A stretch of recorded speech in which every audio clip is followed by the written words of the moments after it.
Assalamualaikum warahmatullahi wabarakatuh. Waalaikumsalam warahmatullahi wabarakatuh. Mulai pembelajaran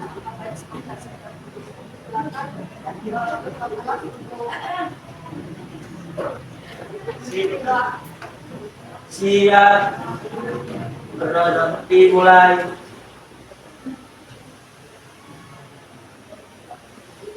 Selesai. Kembali salam. Assalamualaikum warahmatullahi wabarakatuh.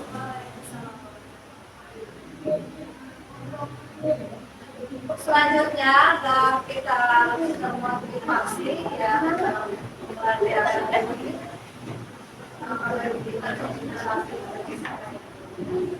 Itu kalian barakan di mana? Diri, diri. Pimpin oleh enggak.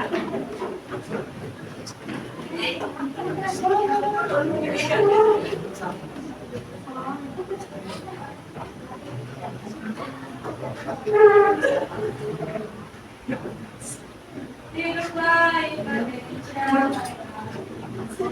Indonesia, tanah airku, tanah tumpah darahku. Di sanalah aku berdiri, jadi pandu ibuku. Indonesia bangsaku, bangsa dan tanah airku. Marilah kita berseru, Indonesia bersatu. Hiduplah tanahku, hiduplah negeriku, bangsaku, rakyatku semuanya. Bangunlah jiwanya, bangunlah badannya, untuk Indonesia Raya. Indonesia Raya, merdeka, merdeka, tanahku, negeriku yang ku cinta. Indonesia Raya, merdeka, merdeka, hiduplah Indonesia Raya.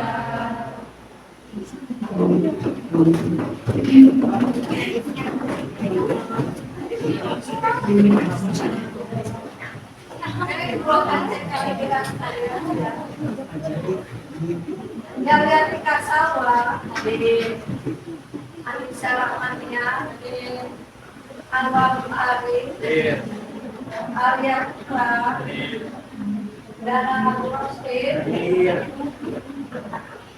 David Parozi, ya, para Muntajah, Hanifah, hadir, Epi Stefani, hadir, Ilham, hadir, Isyana, Diana, Manda, Pailani, Ilham, Muhammad Dafa, Aziza, Paulida, Nurinda, Nurinda, Purwati, Putri Eva, Raki, Priyati Priyani, Dodo Jasa, Irin, Salma Firdaus, Salma, Salma Nur Awalia, Salsabila, Salwa Aulia Sukri,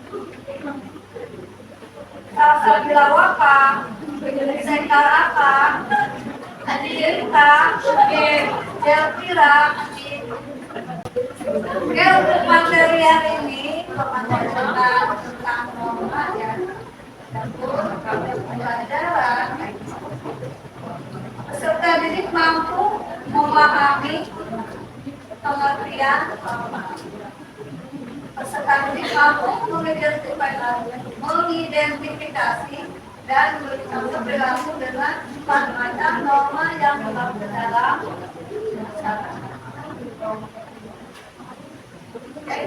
menjelaskan tentang materi sosial.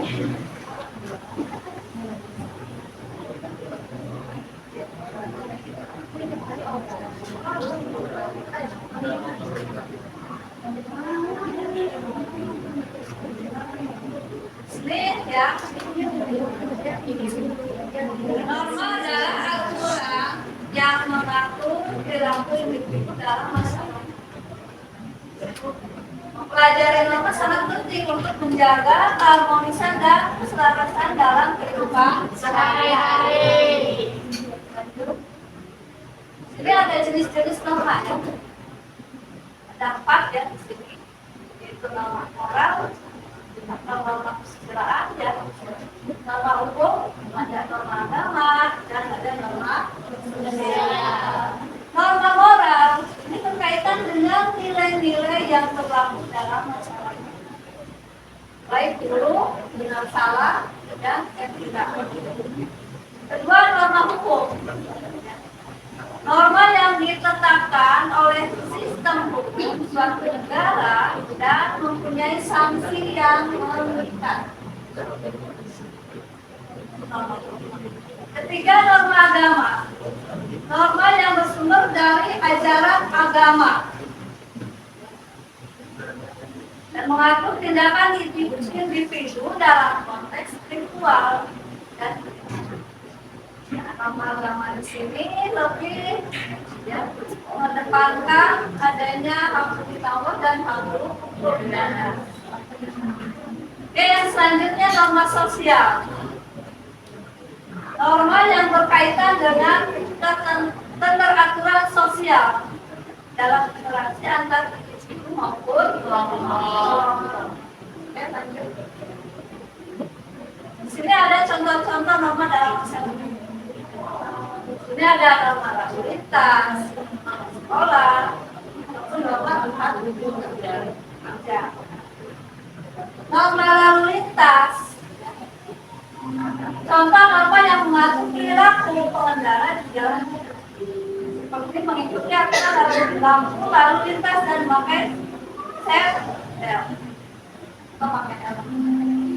Contoh, misalkan kalian naik motor dengan 3 orang tanpa helm, tanpa memiliki SIM, sudah jelas-jelas kita akan melanggar norma lalu lintas. Oke, selanjutnya norma sekolah. Sini norma yang mengatur perilaku siswa di lingkungan sekolah. Kedisiplinan, tata tertib, aturan. Kalau kalian terlambat masuk gerbang sekolah, otomatis kalian sudah melanggar. Melanggar apa? Tata tertib atau aturan sekolah. Terus norma dalam tempat kerja. Sini mengatur perilaku dan etika di tempat kerja, bidang kerja, profesionalisme ya, dan menghargai keragaman. Contoh misalkan kalian sudah lulus lalu kerja ya, tempatkan di tempat kerjanya yang nyaman. Terus kalian itu absensinya bagus, tanpa telat, tanpa ada bolos, tanpa ada alasan apapun, absensi bagus, itu pasti akan dikenakan ya. Pertama, bisa saja dipromosikan jabatan, kedua kenaikan itu ya, dalam tempat kerja. Next, pentingnya mengenal norma. Yang pertama, menghindari konflik. Kedua, membangun hubungan yang baik. Ketiga, membangun identitas dan karakter. Konflik. Kita dapat menghindari benturan dan konflik dengan orang lain. Karena kalau kita sudah mengenal, oh iya, kalau saya berkata seperti ini, maka saya akan menyakiti teman saya. Jadi sebelum berkata itu harus dipikirkan. Kedua, membangun hubungan yang baik. Membantu kita lebih memahami dan menghargai perbedaan, sehingga dapat membangun suatu hubungan yang harmonis. Seperti yang sudah kalian ketahui bahwa negara kita ini ya berbeda, bermacam-macam perbedaan dari suku, dari agama, terus ras, budaya. Nah, kalau kita ya atau kita bungkus dengan nama Bhinneka Tunggal Ika ya, kalau kita tidak saling menghargai, menghormati perbedaan, kita akan terjadi suatu gesekan. Kan ada suatu gesekan, maka akan ada dinamakan konflik. Misalkan di kelas ini bergrup berkelompok-kelompok, terus saling saingan. Ini sudah tidak dibenarkan. Nggak boleh ada kelompok-kelompok. Kalau misalkan kelompoknya saling menghormati menghargai, tetapi kalau tidak ada saling menghargai, salah. Terus yang kedua, membangun identitas dan karakter. Nah, Roma membantu kita membangun identitas karakter yang baik. Karena karakter kita dan diri kita, ya, kalaupun kita berbuat misalkan mirip cepat, ejek, fitnah, kalau kita berkarakter baik, bagus, itu orang tidak akan pernah percaya. Tidak akan pernah percaya. Karena kita dibangun oleh karakter yang baik, sikap dan perilaku oke, ucapan bisa dimanipulasi. Tetapi kalau sikap dan perilaku, nah sikap perilaku ini, kalau kita pun dengan baik, akan menghasilkan suatu karakter yang baik. Karakter, nah itu identitas, jati diri kita.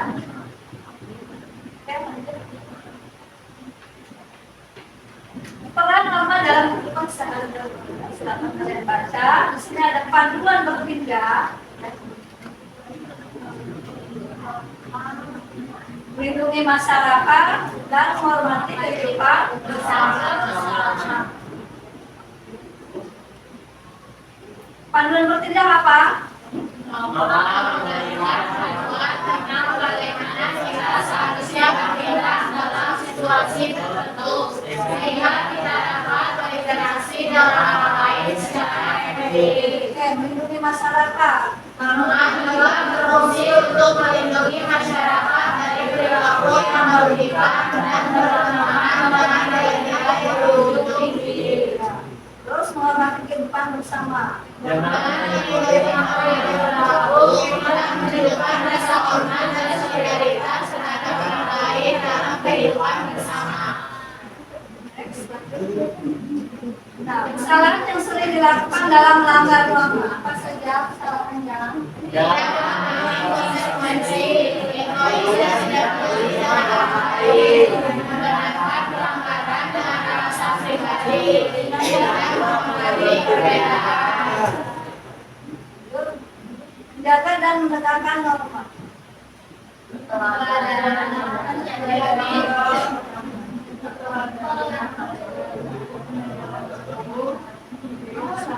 Keteladanan menjadi contoh yang baik dalam mengikuti norma dan mengajak orang lain untuk melakukannya. Keteladanan. Kedua, menegakkan hukum.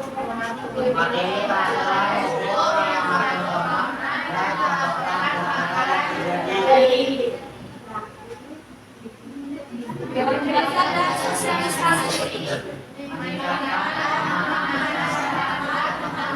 Melalui pendidikan dan sosialisasi yang efektif.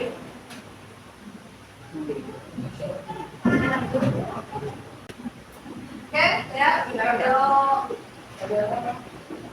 kalian simak ya, teman-teman.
Allah.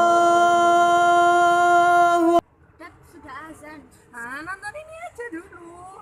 Sudah waktunya sholat asar. Males dong, gak usah.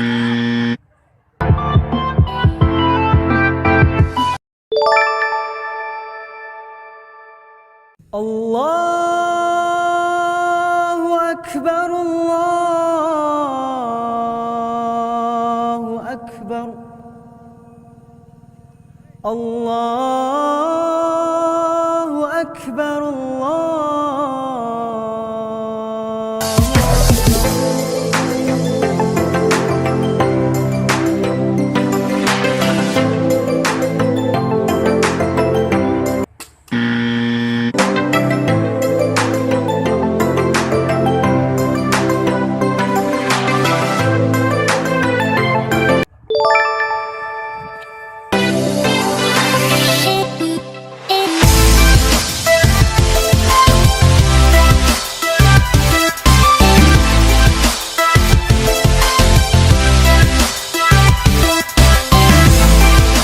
Oke, apa yang kalian simak dari cuplikan video tadi? Bintang, ya, peminta parkir sembarangan, ya. Terus membuang sampah sembarangan, ya. Harusnya buang sampah kepada tempatnya dan bilang parkirlah sesuai tempatnya. Ya, ini akan membuat contoh diskusi, ya.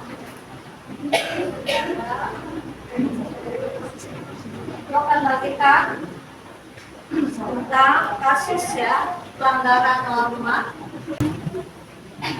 Oke, tugas disebut kelompok ini silakan ya kalian identifikasi permasalahan ya, lalu analisis dan berikan solusinya. Silakan kalian diskusikan.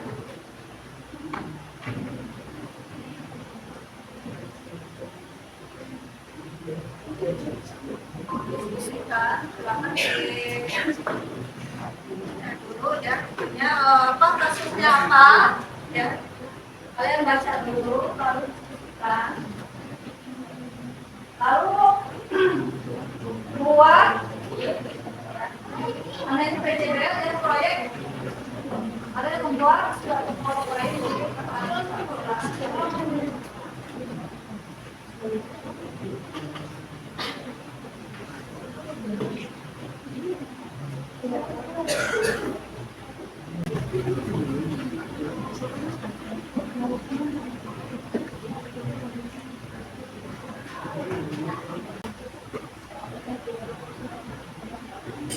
Publik penilaian dalam diskusi ini bakal menilai dari aspek yang pertama itu kerjasama, kedua percaya diri, tiga tanggung jawab, dan yang keempat toleransi. Itu rubrik penilaian sikap kalian dalam diskusi.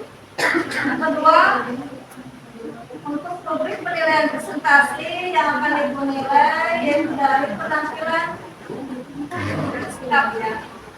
Lalu kalian untuk menjelaskan pokok presentasi, keterampilan menjawab secara sistematis,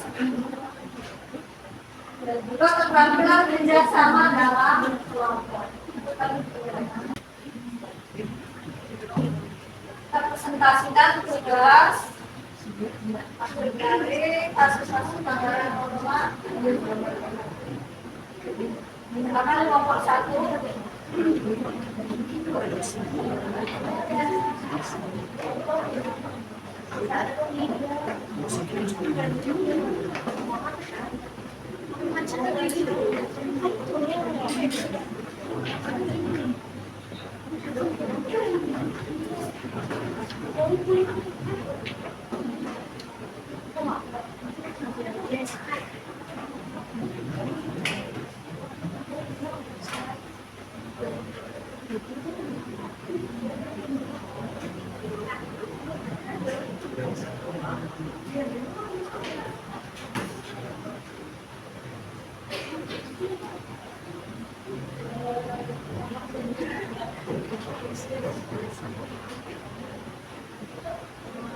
Assalamualaikum warahmatullahi wabarakatuh. Waalaikumsalam warahmatullahi wabarakatuh. Kami dari kelompok 1 Insan Murid, sebelum kita mulai presentasi, kita akan membawakan yel-yel kelompok kami terlebih dahulu. Di mana anak paling keren? Anak paling keren ada di kelompok 1. Ada di mana anak paling jago? Anak paling jago ada di kelompok 1. Kelompok 1, kelompok 1, kelompok 1 is the best.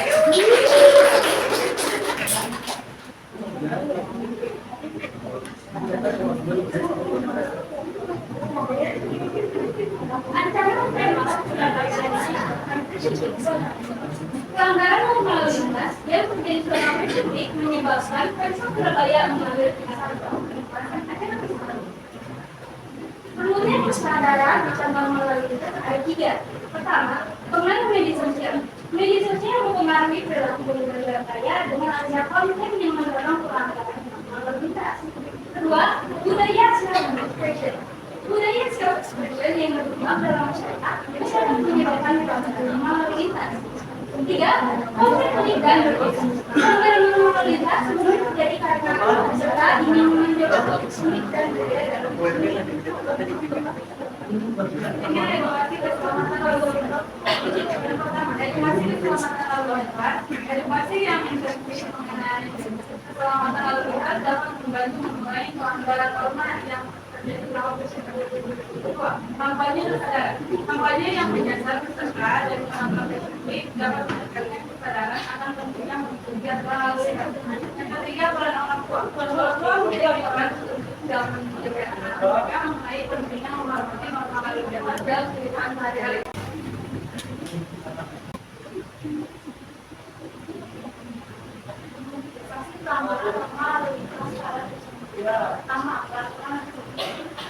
Pemkot Surabaya harus menerapkan peraturan itu untuk menjaga ketertiban. Yang ketiga, penyuluhan dan sosialisasi. Penyuluhan dan sosialisasi mengenai pentingnya menghormati norma lalu lintas harus dilakukan kepada semua pihak terlibat dalam pendidikan. Berdiskusi terkait dengan pemulihan ekonomi Surabaya. Pertama, pergerakan wisatawan. Dengan adanya sendiri, bukan wisatawan yang berkunjung ke Surabaya terlihat mengalami kontribusi pada perekonomian kota. Kedua, promosi produk lokal. Survei dapat menjadi platform untuk mempromosikan produk lokal seluas pasar dan mendukung ekonomi kreatif Surabaya. Tiga, peluang investasi. Resiko yang dapat dari melakukan dengan investor untuk investasi dalam industri survei dan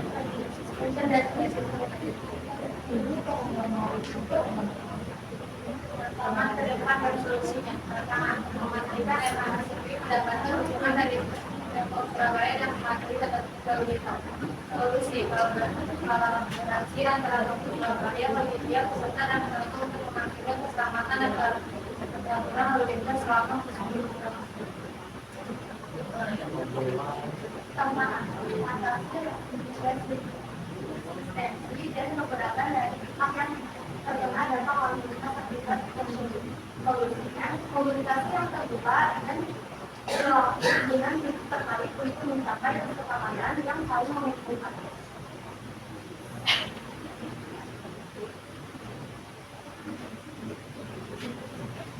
Setelah hasil presentasi kami, ada yang ingin tanyakan atau pengaruh dari media sosial. Pengaruh dari media sosial, perilaku pengguna jalan raya dengan adanya konten yang mendorong pelanggaran norma lalu lintas. Sudah tidak ada yang ingin selesai, kami akan menyusul ke selanjutnya. Assalamualaikum warahmatullahi wabarakatuh.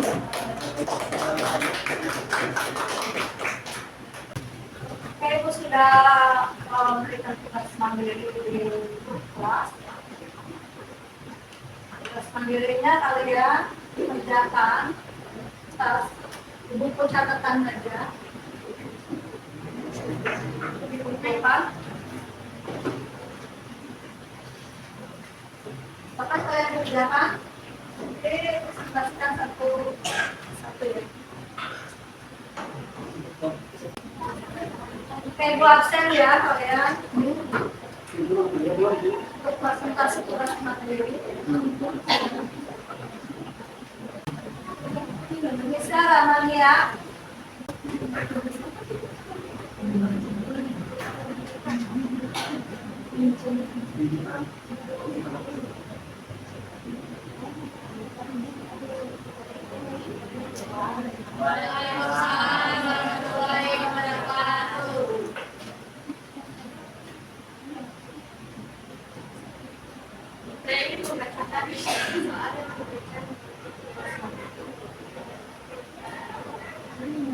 Apa yang dapat kalian lakukan untuk mengatasi pelanggaran rumah?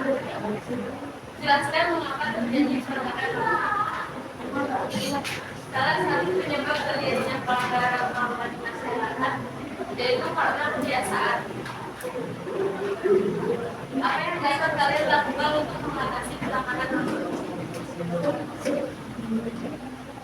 Memberi sanksi atau hukuman, melakukan investigasi atau audit, melakukan perbaikan atau pembenahan, dan melakukan sosialisasi atau edukasi.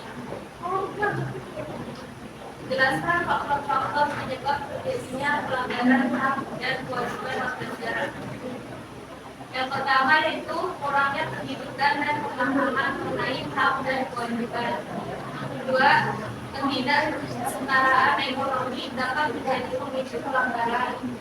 Dan ketiga, kurangnya akses sistem peradilan yang ada. Ya, dari saya, wassalamualaikum warahmatullahi wabarakatuh. Waalaikumsalam warahmatullahi wabarakatuh. Apa kesimpulan dari materi yang sudah kita pelajari? Norma adalah aturan yang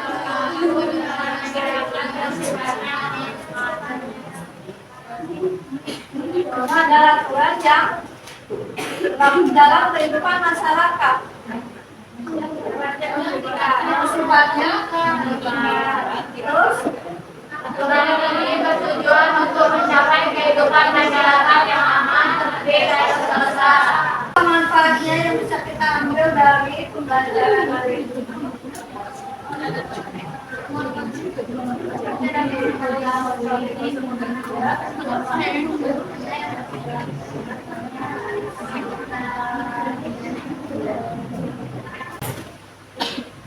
Untuk buat ini ya, tugas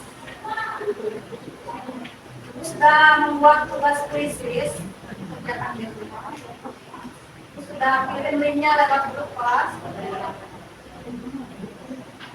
Silakan pimpin doang untuk dari ketua kelas.